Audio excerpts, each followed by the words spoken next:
This is the Late Round Podcast with your host, JJ Zacharisa.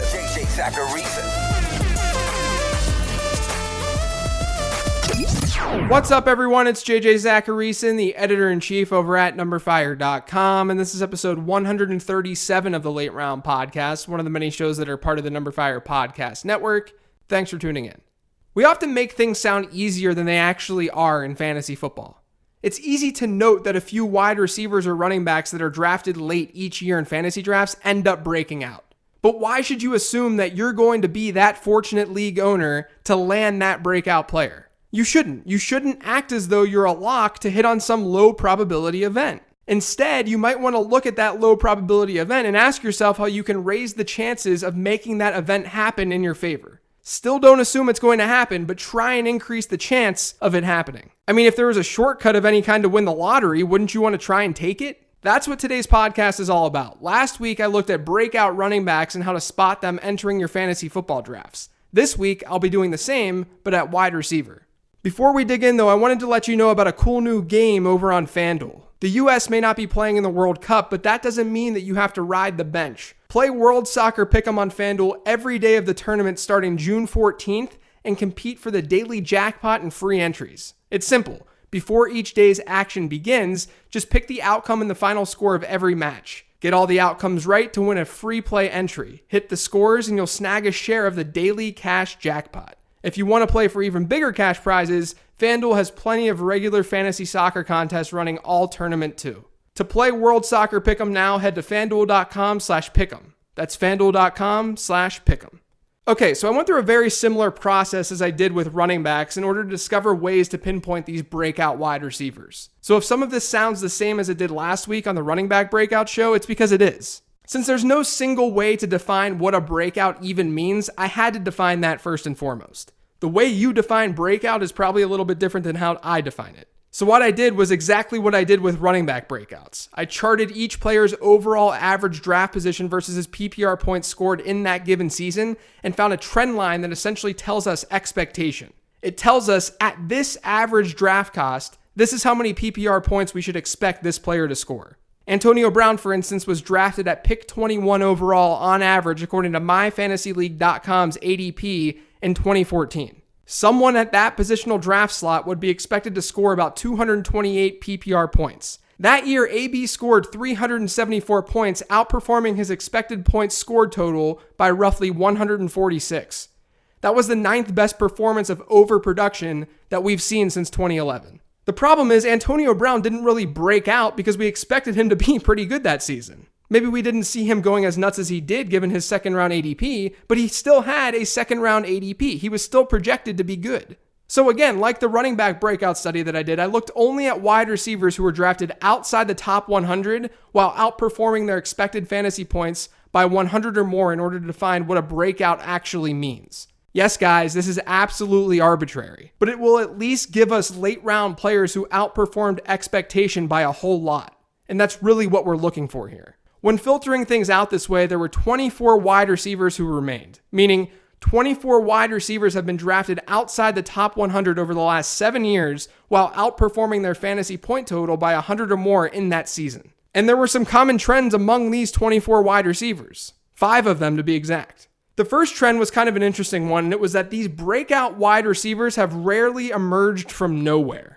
It's not that we expected these breakouts to happen, it's that these wide receivers were actually productive in some way historically before breaking out. Of the 24 breakout receivers, 9 had 150 or more PPR points the year before their breakout. For some context, those are top 40 numbers at the position. And among the 24 receiver group, only one of them scored fewer than 50 PPR points the year before, while 4 of them were rookies. Basically, if you remove rookies from the conversation, we're looking at 45% of these wide receivers being at least high-end wide receiver 4s or low-end wide receiver 3s the year prior to their breakout. They were usable in some way the year before they broke out. That was something that seemed to differ a lot from the running back breakout study. The second trend was that breakout wideouts aren't drafted as their team's top pass catcher. This was just like the running back study, where breakout running backs weren't drafted as their top starter either. Now, some of that has to do with the fact that we're only looking at late round players here. But there are also situations each season where you can get cheap team top wide receivers or running backs thinking that those players are at a huge discount. You're thinking, man, how is this top wide receiver on this team available in the 10th round? Kelvin Benjamin comes to mind in this season as he's the top wideout in his offense, but he's being selected later in drafts. Since 2011, only Doug Baldwin in 2014 and Michael Crabtree in 2011 were drafted as their team's top receiver on this breakout list. But both of those players also had tight ends, Jimmy Graham and Vernon Davis, being selected in front of them in fantasy drafts. On average, these breakout wide receivers have actually been between the 3rd and the 4th pass catchers selected on their own teams in fantasy football drafts. The exact number here is 3.33, but this basically means that these receivers, on average, have seen 2 or 3 wide receivers or tight ends from his own team drafted in front of him in fantasy football drafts during that breakout year. That, to me, is pretty shocking. But trend 3 helps expand on this data. The third trend is that these breakout receivers come from ambiguous situations.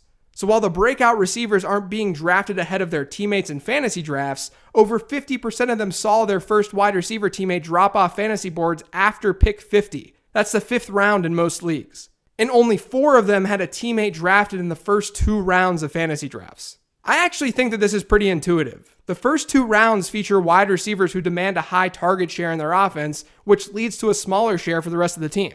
And not only that, but since those top receivers are so good, there's also less of a chance that their target shares fluctuate from one season to the next.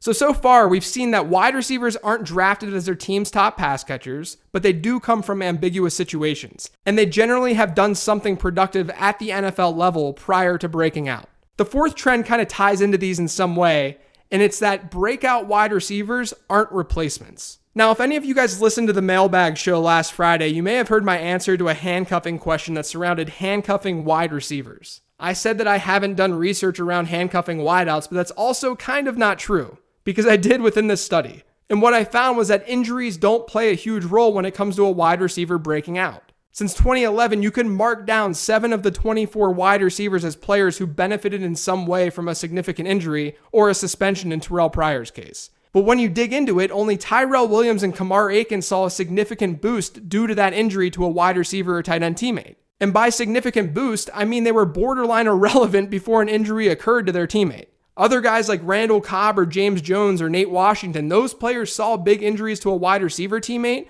but it wasn't the sole reason that they were able to see volume and production in fantasy football during the year of their breakout. To put this all another way, don't assume an injury needs to happen in order for a wide receiver breakout to happen as well. Generally speaking, handcuffing doesn't work at wide receiver even more so than at running back. And that makes sense, since when a running back gets hurt, we know a backup can assume that role. If a starting wide receiver gets hurt, targets can be dispersed throughout an offense.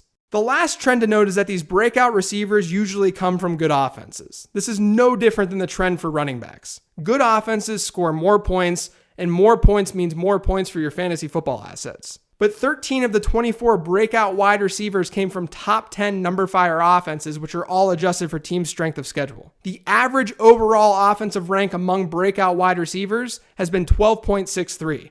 And when you look at just passing offense, that average jumps to 11.88.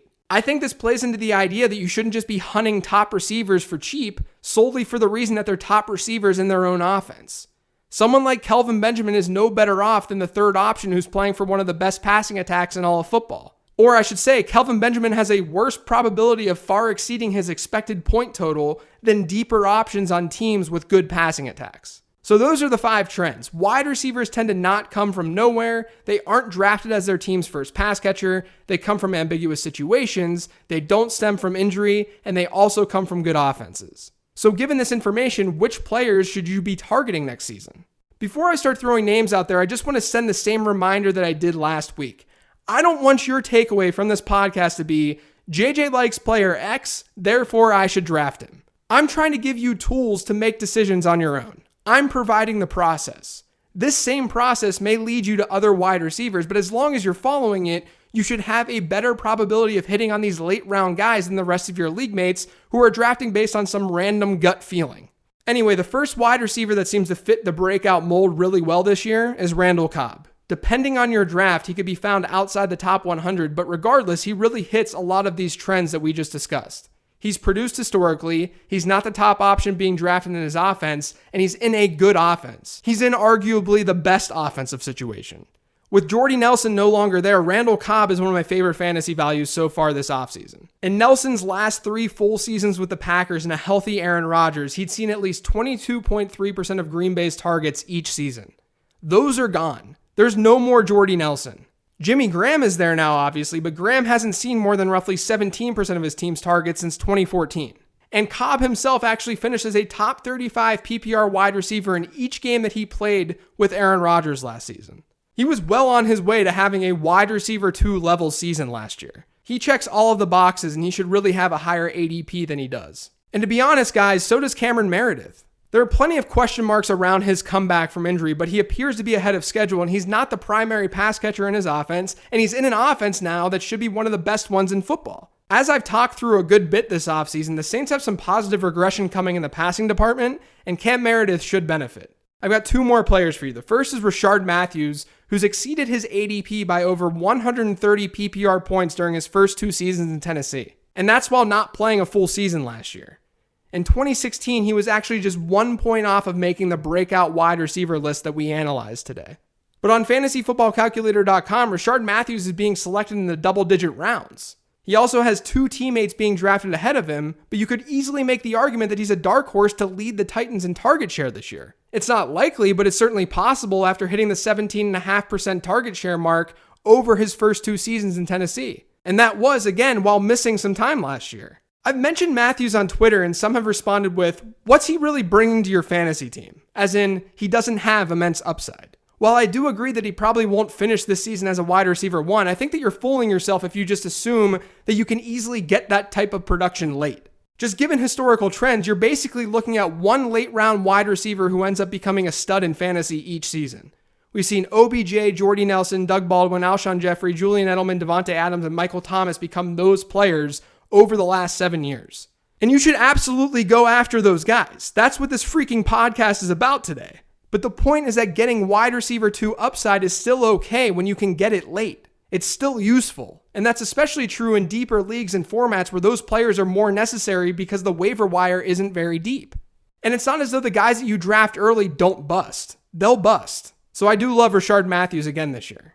And the last player I want to mention is Kenny Stills. He's being drafted in the 14th round of drafts behind teammate Devontae Parker, and he's being selected around Danny Amendola on Fantasy Football Calculator. The Dolphins probably won't have that scary of an offense this year, so he doesn't fit the trends perfectly, but he was low-key good last season. Only 18 wide receivers had more top 12 performances than Kenny Stills did last year. So given cost and ability, I think Stills is an easy late-round wide receiver target. Randall Cobb, Cam Meredith, Rashard Matthews, and Kenny Stills are some of my favorite wide receivers to get late. But I'm going to leave you with the same message as I left you last week. This podcast and this research isn't about that. It's not about those players. It's about supplying you with knowledge on how to spot some of these breakout guys. Maybe that process will lead you to finding someone else, and that's great. It should, because there are lots of dudes who loosely fit this criteria. But at least you've now got a process. At least you're now using information to increase your probability of hitting on these players instead of looking at your draft board and saying, yeah, this sounds like a player who could break out. Let me draft him. That's it for today's show, though. Thanks again for listening. If you've yet to subscribe to the Late Round Podcast, make sure you are by searching for it on iTunes, Google Play, SoundCloud, TuneIn, and Stitcher. And when you're on iTunes, do me a favor and leave me a rating and review. I'd greatly appreciate it. I'm also on Twitter at LateRoundQB. If you have a question for this week's mailbag show, feel free to hit me up on there or email me at jj@numberfire.com. Thanks again, everyone. I'll talk to you later in the week.